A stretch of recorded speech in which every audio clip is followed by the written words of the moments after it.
Hi, I'm Heather Dawson, and it's a pleasure bringing you the best of California every week on our show. Now let's check in with Audra Stafford, who met the puppets from Beauty and the Beast on the Disney Dream cruise ship.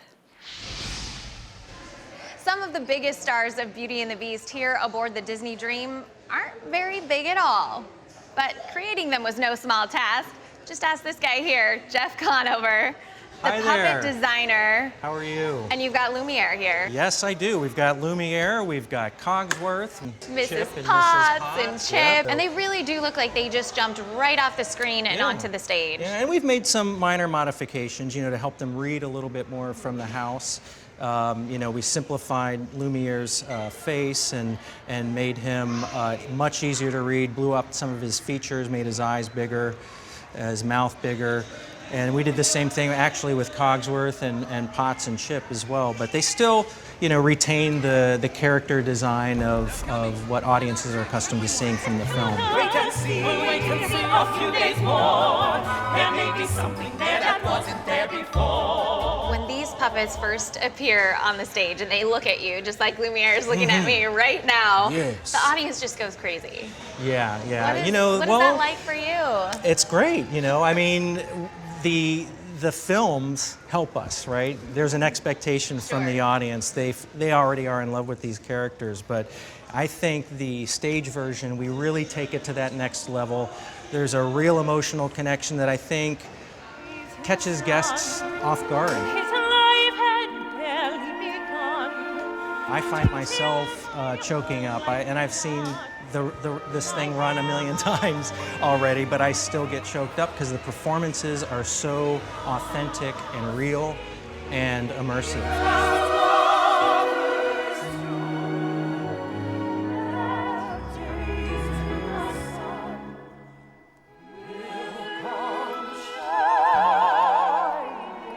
It is pretty spectacular, I have to agree with you. I got the chance to see it and I was just blown away. You can see it too, but only here aboard the Disney Dream. From outside the Walt Disney Theater, I'm Audra Stafford. Thank you. It's no secret homelessness is a serious issue across the country, even in the wealthiest areas of California. Reporter Crystal Frambrini takes us inside Orange County's Skid Row.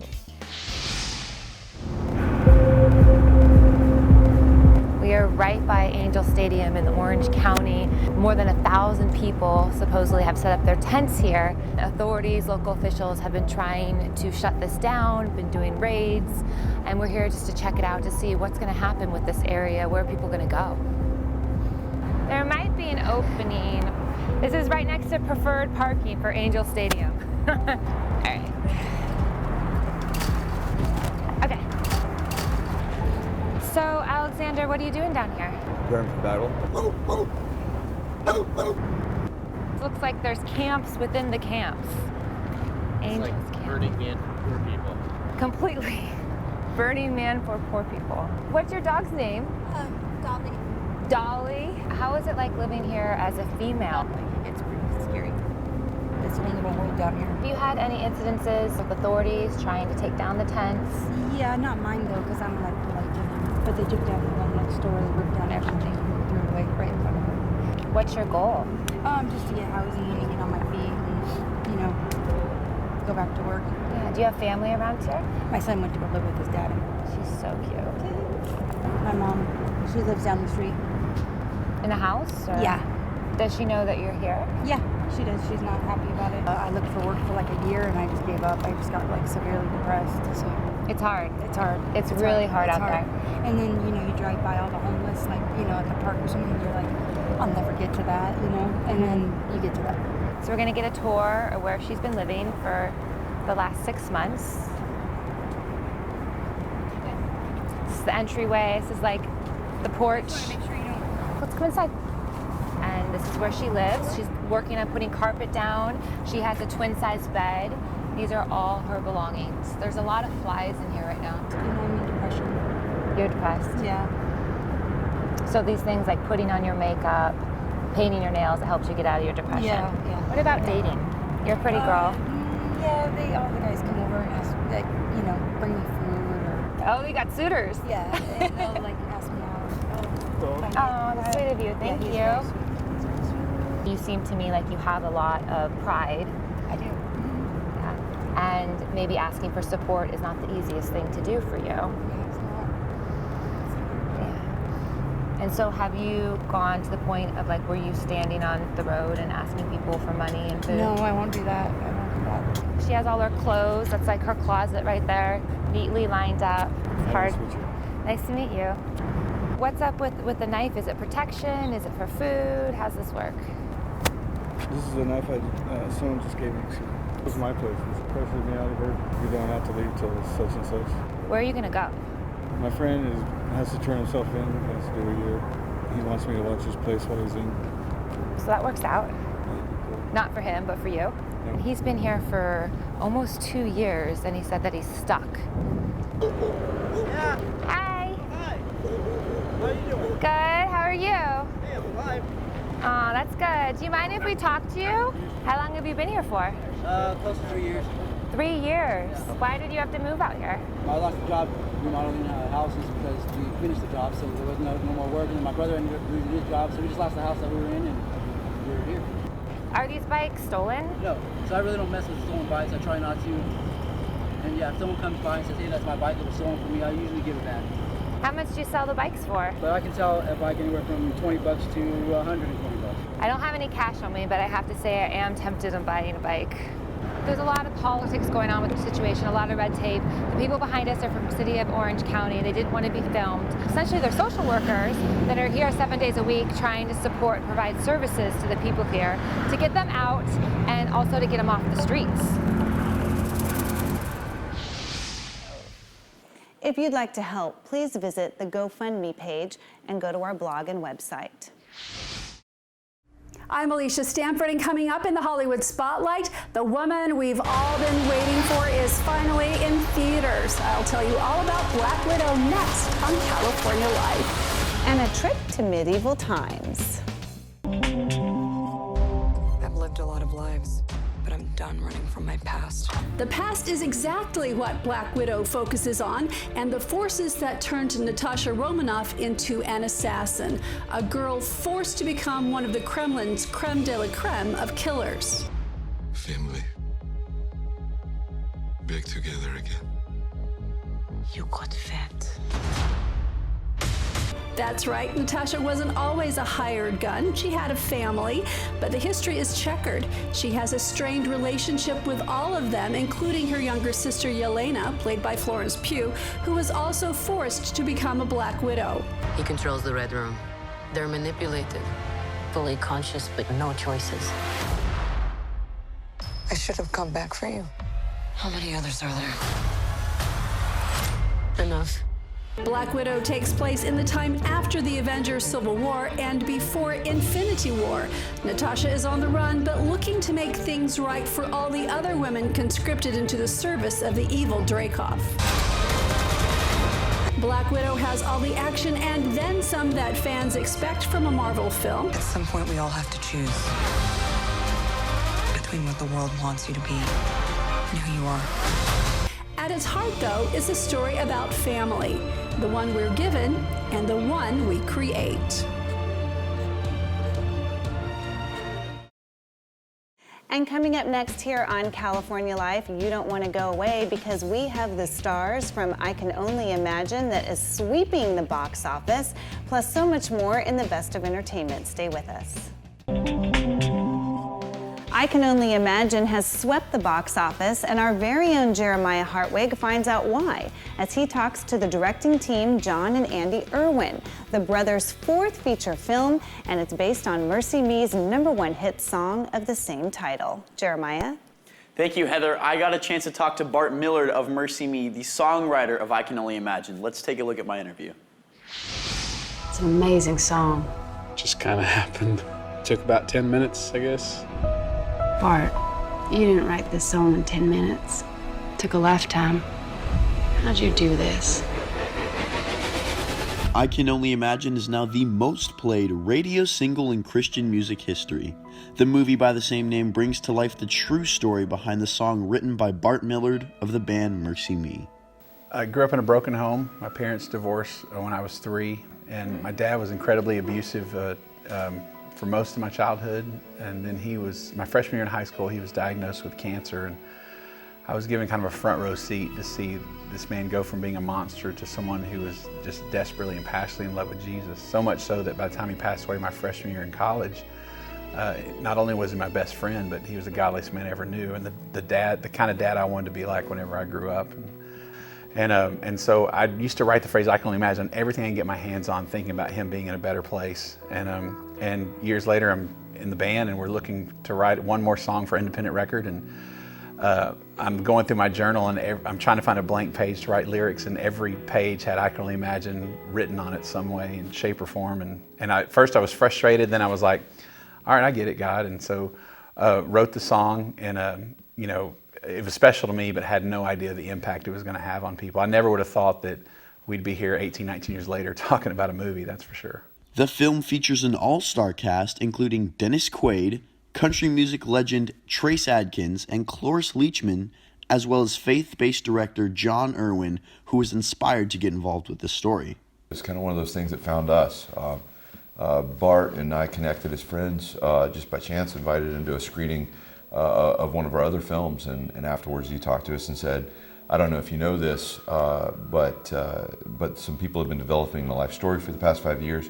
Would love for you guys to consider directing it." And I said, "Well, I don't know if you know this, but they sent us the script this morning." And it was just, you know, kind of fate that kind of brought us all together. And as we knew the song, we loved the song, and it's, you know, it's not just an audience we're trying to reach, we are the audience. We love this music. But, you know, to step into it and hear the story behind the song and the powerful father-son redemption, it's the kind of stuff that you dream about, and just the power of music. There's a couple of messages that Bart wants people to leave the theater with after seeing I Can Only Imagine. Man, there's a couple of messages, you know. You know, one is that I want people to walk away, and, you know, I'm sure we all have people in our lives that we've written off thinking there's no hope for, that they're too far gone, or God can't reach them, and maybe we think that way of ourselves. But, you know, if this movie's just a reminder that, hey, as long as we're breathing, our story's still being written, and so we don't know how it's going to turn out, but there's always reason to hope. Bringing you the best of entertainment for California life, I'm Jeremiah Hartwig. Medieval Times in Buena Park has been around for over 3 decades, and now history is being made as a queen is ready to take center stage. I'm here at Medieval Times in Buena Park, and for the first time in the show's 34-year history, a female has been cast in the leading role. This queen is ready to take back her throne. Our guests await the entertainment. The city of Buena Park has hosted Medieval Times since June of 1986. The show has gone through many incarnations over the years, and the new queen, Alexa Moffo, wants to inspire a new generation of guests. Just knowing that I'm going to be a very strong presence for girls, boys, everybody in general, it's very amazing and a wonderful feeling. Medieval Times changes their show about every 4 to 5 years. It's up to show director Lee Cordner to conceive new ideas that will engage audiences. It answers a lot of our customers' requests to see women in a stronger, more powerful role in the show. Also more action in the show, so we've added more jousting and more sword fighting. But it was time. I think the king we'd run all the plot devices past his crown that we could do, and this has been a refreshing change. Stunt director Timothy Baker believes that the patrons in Buena Park are unique. He says they provide a lively atmosphere that is sometimes rarely seen at the 8 other Medieval Times locations. When you get this energy from a California West Coast crowd that goes to the sand and then comes from the sand back to, it flies around the room and something happens and people get caught up. Bringing you the best of California from Buena Park, I'm Jonathan Camus for California Life. I recently had the opportunity to talk with Laura Brenna. Brenna is a singer-songwriter who originally became known for her song Hometown Heroes. I'm here now to talk about her latest single, Stars Are Falling, and much more. How did you get your start in music, and what was your main inspiration? Probably ever since I could open my mouth. Really, it's always been in my life. And so, yeah, it was just definitely the thing to do. And my parents have always been like, go live your dream. So. Gotcha. And then how was touring with, big names such as Taylor Swift and Carrie Underwood and Tim McGraw? And were there any favorite memories that come to mind that you wanted to share? Everybody's so charitable. Like, to me, that's a really big deal, and they love to give back. And those are the kind of people I like to surround myself with. And so to be invited to go on a tour with them, that's the best. And then what inspired you to write your hit song, Stars Are Falling? And what was your initial reaction to learning of how successful your song got, becoming number 2 on the pop chart, which is awesome. Thank you. I know it's kind of like one of those pinch you moments, but I have to say I would love to take credit for writing it, but I didn't. Strange to me because we recorded it way before the pandemic. Yeah. And it just kind of became a pandemic song, because obviously this has been such a enlightening, painful, all of the above, a loving, all different, just experience for all of us, and it's really meant a lot to me and to those who have received it so much. So I'm so grateful. And but yeah, then there's this elderly lady, with her grocery cart, and she's like, I can't find paper towels, and you saw like 3 or 4 people run, I have them, and they gave them to her. That's what that song is about. That's what this pandemic for me has meant, has meant to me. Like, can you just tell me a little bit about becoming TikTok viral? TikTok's so real. We go live once, twice a day, and everybody talks about what's going on in their life. And I love doing the popcorns, and I love the popcorn duets. It gets everybody involved. Did you want to continue I know you started off as a contemporary country artist, then I kind of seen through your songs and you've gotten, more fame, and just as you've just continued to evolve as a music artist, do you want to continue to kind of mesh country with the electronic pop, or would you ever want to just go back to country? Or I love music in general. I listen to all different kinds of styles, and I think that's what makes you. I love that that's what Damon did. Damon was like, look, I don't want to take the country out of you. He's like, I just want to enhance that. I just would love to say, thank you all so much for supporting me through always, but definitely through this pandemic. Be sure to check out Brenna on all of social media platforms like Instagram and Facebook, and stay tuned for her new singles. Hey guys, Jason Rasidlo reporting inside the Las Vegas Convention Center for the return of the Nightclub and Bar Show. Come along with me as we check out some of the new technologies here. It all began with a celebrity red carpet. Here are rock stars Rick Springfield and Sammy Hagar. So without further ado, let's get it open. James, let's go!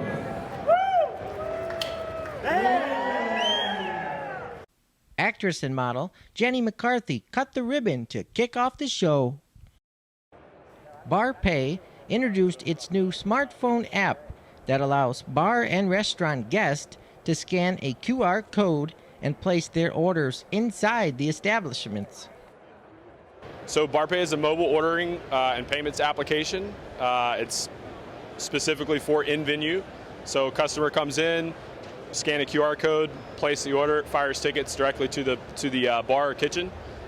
We basically try to remove all the hardware. All that's needed for a venue is basically a few Epson thermal receipt printers. The servers, the staff, they don't have to interact with a point of sale system. They just pull tickets. So it's like having a service well. Absolutely. Yeah, it actually frees them up to spend more time with guests. So we have a 60-day free trial, so you can try it literally risk-free. And then if you do decide to keep the system, it's $149 a month. And then we have negotiated rates based on your volume and things like that for processing. Check out this new dart technology called ICX Darts, which keeps track of your game on a digital screen nearby. It allows players to compete against one another, just like with the sport of bowling. And this dart is digitized. We created a traditional dartboard and digitized to make it into esports. So you don't have to keep your scores. It automatically keeps the score for you. And also, we're able to run tournaments and leagues just like how you do video games. Each lane, our record tells us, you'll generate $350,000 in total revenue. There's a revenue for the game. You charge $20 to $40 per hour It holds up to 6 people. Total sales, food and beverage, game fee, it'll generate $350,000 for a very small investment. So the ring, that's where the computer, sensors, and everything is. It's normally $5,000. We have a show special at $3,500, and monthly fee is $800. So that's only $27 per day. I also spotted this new ping pong table by Tap Glow that changes colors throughout the game. Yeah, so this is a digital interactive ping pong table. It's sound reactive, so when the ball hits the table, it knows where it is. The basic game is blackout. That's our first game. The object is to black out all your opponent's squares before they black yours out. You can have up to 90 squares and as low as 4 squares on each side. So at the show right now, it's $14.9. Retail normally is $18.9. So it's really a completely different game. You're not trying to smash it past your opponent all the time. It's a little more finesse and accuracy, trying to knock out your opponent's squares. So the kiosk is connected to the internet. We push new games out about once a quarter. And so you can play, there's a bunch of different games you can play. More traditional companies like White Claw Hard Seltzer and Heineken Beer also had a presence at the show. Attendees also had the chance to sample new beers, tequilas, and mixed drinks during the show. It was only open for those aged 21 and above. Bringing you the best of California from the nightclub and bar show in Las Vegas, I'm Jason Rasidlo for California Life. And that's it for us. If you missed any part of our show, go to our website, californialifehd.com. We'll see you next time. Watch us on our YouTube channel. Stay connected to our social media, like our blogs on Facebook.